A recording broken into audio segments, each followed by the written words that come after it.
এটা ছিল আমাদের সিকিম ভ্রমণের তৃতীয় দিন, মানে ডে 3। তো সকাল সকাল ব্রেকফাস্ট কমপ্লিট করে হোটেল থেকে বেরিয়ে পড়েছিলাম লাগেজপত্র নিয়ে নর্থ সিকিম যাওয়ার জন্য। এটা মানে আমাদের গাড়ি বলা ছিল সেই 8:30 টাইম দেওয়া ছিল। তো আমরা যথারীতি ব্রেকফাস্ট করে চলে এসেছিলাম ছাঙ্গু বাস স্ট্যান্ডে। ওখানে আমাদের গাড়ি ওয়েট করছিল। তারপর দেখো গাড়ি যথারীতি 8:30 বলেছিল, বেরোতে বেরোতে 9টা 9:30 ঠিক বেজেই গেছিলো। তো তারপরে গাড়িতে সবাই উঠে পড়লাম, তারপরে গাড়ি ছেড়ে দিল। এই যে যাচ্ছি, মানে আমাদের কোনো এক্সপিরিয়েন্স নেই, আগে আমরা কখনো আসিনি, এটা যেহেতু আমাদের ফার্স্ট টাইম।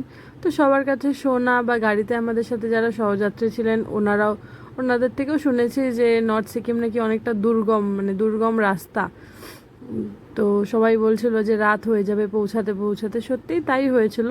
তো এই যে বেরিয়ে পড়েছি, দেখো রাস্তায় যেতে যেতে কিছু ভিউ পয়েন্ট দেখতে দেখতে যাব, ভিউ পয়েন্ট বলো বা সাইট সিন যেগুলো।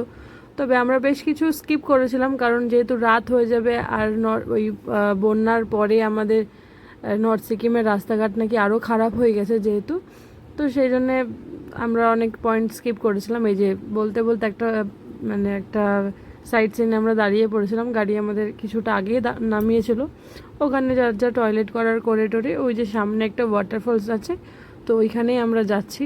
আমরা হেঁটে হেঁটে প্রায় এক দেড় মিনিটের হাঁটার রাস্তা ছিল, গাড়ি আমাদের ওই দূরে দাঁড়িয়েছিল। তো সেখান থেকেই হাঁটতে হাঁটতে চললাম। এই যে এই সিঁড়িটা দিয়ে, এখানে এবার 20 টাকা করে টিকিট নিয়েছিল আমাদের।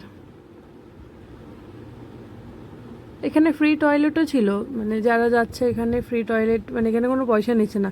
বাকি যেখানে আর অন্য যে কোনো জায়গায় যা যা টয়লেট ছিল সব জায়গায় 10 টাকা করে, মানে ওখানে জল ইউজ করলেই 10 টাকা দিতে হবে। তো এখানে এই ভিউ পয়েন্টটাতে টিকিট করলে তারপরে কোনো টয়লেটের জন্য কোনো পয়সা দিতে হচ্ছে। এই যে জাস্ট এরকমই, খুব একটা বেশি এই ওয়াটারফলে কিছু ছিল বলে আমার মনে হয় না। তবুও যেহেতু গাড়ির ড্রাইভার দাঁড়িয়েছিল তাই দেখলাম। এবারে যখন গাড়িটা আমাদের ক্রস করছিল ওর পাশ থেকেই করেছে, চাইলে আমরা পরেও দেখতে পারতাম, কিন্তু ড্রাইভার যেহেতু দাঁড়িয়েছিল সেহেতু আমরা ওখানে দাঁড়িয়ে দেখেছিলাম। এই যে গাড়ি করে যাচ্ছি, বেশ ভালোই লাগছিল দেখতে। মানে আমার মনে হয় যে এই ফোনে দেখা সৌন্দর্যের থেকে চোখে দেখা সৌন্দর্য অনেক বেশি সুন্দর। এই পাহাড়ে গেলে চোখ বন্ধ করতে আমার কখনো মন চায় না, তাই আমি সবসময় তাকিয়ে থাকি, দেখতে দেখতে যাই। আর এত ভিডিও করেছি যে সেগুলো পোস্ট করা মানে প্রচুর বড় ভিডিও হয়ে যাবে, তোমাদেরও দেখতে ভালো লাগবে না। তো যেটুকু মানে বাদ সাদ না দিয়ে যেটুকু দিতে পেরেছি সেটুকু দেওয়ার চেষ্টা করেছি। এই যে দেখো একেবারে সাইড থেকে মাঝে মাঝে তো মানে বুকের মধ্যে জল চলে যাচ্ছে মনে হচ্ছে। পাহাড়ের আঁকা বাঁকা রাস্তা দিয়ে একদম এগিয়ে চলেছি আমরা। আর ওখানে বেশ একটা সিস্টেম আছে, মানে পরপর সব গাড়িগুলো ছাড়ে, পরপর সব যায়। মানে ড্রাইভারদের মতে এই যেহেতু নর্থ সিকিম একটা দুর্গম রাস্তা, সেহেতু যদি কোনো গাড়ি কোনো সমস্যা করে তাহলে পরপর গাড়িগুলো থাকলে একজন আরেকজনকে খুব সাহায্য করতে পারে। আর সিকিমে এটা বেশ মানে ড্রাইভারদের মধ্যে কোঅপারেশন রয়েছে, যে একজন অসুবিধা হলে আর একজন এগিয়ে আসবে। দেখো মাঝে মাঝে রাস্তা কিন্তু বেশ খারাপ রয়েছে, এখানটায় তাও একরকম, কিন্তু আরও কিছু রাস্তা আছে যেগুলো একেবারেই খারাপ, মানে যারা বাইক নিয়ে আসে তাদের জন্য খুব সমস্যা।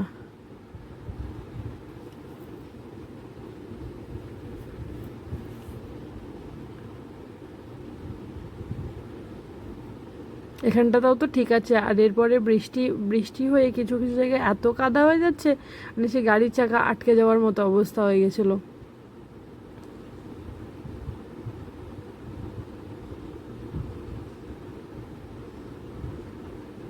আমার মতো কে কে প্রথমবার সিকিম ঘুরতে গেছো একটু জানিও। বলবো না যে প্রথম কে কে পাহাড়ে গেছো, মানে আমি যেহেতু আগে পাহাড়ে গেছি তাই ওই কথাটা বলতে পারলাম না, কিন্তু যারা প্রথম সিকিম আমার মতো যাবে ভাবছো বা গেছো, কারা কারা সেম রাস্তা দিয়ে গেছো একটু বলো কমেন্টে।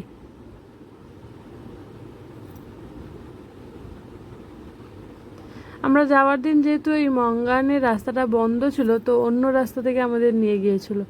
ওই যে সেই তিস্তা নদী ছোট্ট দেখা যাচ্ছে, এই তিস্তা নদীরই নাকি কি ভয়ঙ্কর রূপ হয়েছিল ভাবা যায়।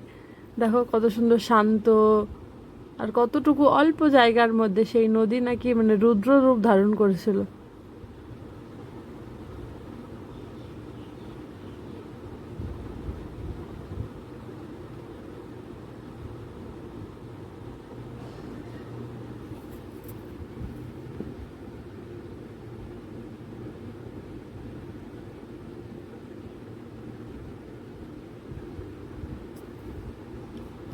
এখন মানুষ যেখানে মানে রাস্তার ধারে দাঁড়িয়ে দাঁড়িয়ে ফটো ফটো তুলছিল, আমরা শুধুমাত্র ভয়ে যে রাস্তা যেহেতু খারাপ আরও রাত হয়ে যাবে পৌঁছাতে পৌঁছাতে, ওই জন্য বেশি জায়গায় আমরা দাঁড়াইনি।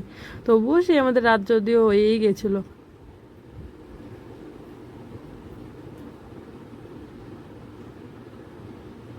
মাঝে মাঝে বৃষ্টিও পড়ছিল এই মানে আমরা যাওয়ার সময়।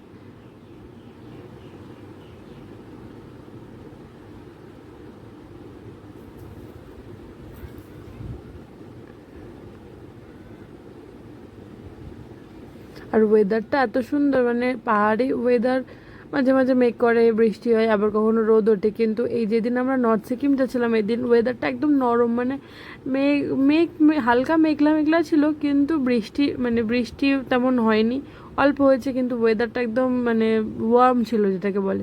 এ দেখো এখানটা আমাদের লাঞ্চ করার জন্য দাঁড়িয়েছিল গাড়ি।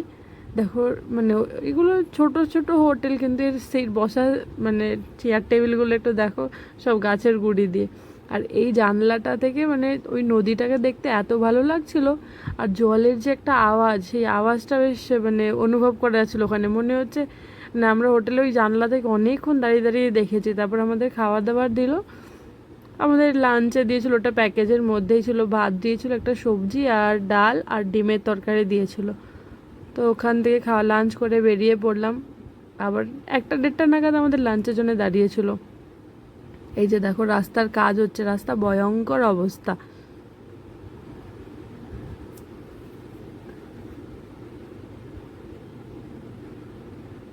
আর এই ব্রিজগুলোর বোধহয় নিয়ম মানে নিয়ম আছে যে একটা গাড়ি ক্রস করবে দেন আরেকটা উঠবে, মানে ওয়ান টাইম ওয়ান ভেহিকেল, মানে ওখানেও তাই বোধহয় লেখা ছিল খুব সম্ভবত।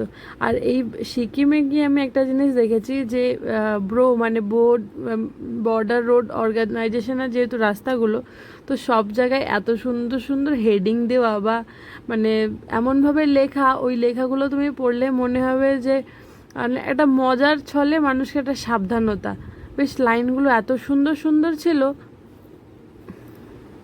মানে যাতে ড্রাইভিং মানুষ মানে ড্রিঙ্ক করে ড্রাইভ না করে, খুব স্পিডে ড্রাইভ না করে, সেই সব নিয়ে সতর্কতা। সব সব রাস্তা মানে একটুখানি যায় সামনে একটা করে পোস্টার লাগানোর সেম। এই যে দেখো নদী, মানে নদীটাকে দেখতে দেখতে যাচ্ছিলাম আর ভাবছিলাম যে এই নদী অত ভয়ঙ্কর হতে পারে। এই দেখো এই জায়গাটার নাম জানি না, আমরা লাঞ্চ করার পরে তারপরে এক জায়গায় দাঁড়িয়েছিলাম একটু চা খাওয়ার জন্য বিকালবেলায়। তো তারপরেই এক জায়গায় ওইরকম লম্বা লাইন পড়ে গেছিলো গাড়ির, প্রায় নেই নেই করে তোমার 1-150টা গাড়ি ছিল লাইন করে। তো সেখান থেকে ওই জ্যাম কাটিয়ে বেরোতে বেরোতে আমাদের প্রায় 1 ঘন্টা সময় লেগেছে। এই যে তারপরে পরপর গাড়িগুলো ঢুকছে দেখো, প্রায় মানে তখন প্রায় 5:30টার মতো বাজে।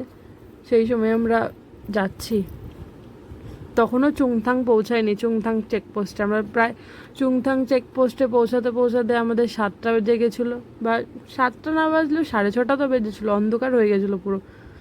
আর পাহাড়ি রাস্তা, এখানে তো কোনো হেডলাইট বা আলাদা কোনো লাইট ছিল না, সবটাই ওই গাড়ির লাইটেই যাচ্ছিলো, মানে বেশ ভয় লাগছিল। কিন্তু দেখো আস্তে আস্তে পুরো অন্ধকার হয়ে আসছে, মানে সবার মনে একটা, আমাদের সাথে যারা ছিল তাদের মধ্যে 2জন বোধহয় 10জন ছিলাম আমরা গাড়িতে, 2জন আগে গেছে, বাকি সবাই আমরা প্রথম ছিলাম। তো সবার মনে একটা ভয় ভয় ভয় হচ্ছিলো যে পাহাড়ি রাস্তা অন্ধকার হয়ে যাচ্ছে, তারপরে যদি বৃষ্টি, মানে বৃষ্টিও ছিটে ফোটা পড়ছে, কি হবে। এ দেখো রাত প্রায় হয়ে এসেছিলো। এই যে এখানে আমাদের চেকপোস্ট ছিল, ওখান থেকে চেক মানে করিয়ে তারপরে এই যে লাচুং ঢুকছি। লাচুং ঢুকে হোটেলে ঢুকতে ঢুকতে প্রায় 8:30 বেজে গেছিলো আমাদের। টাটা।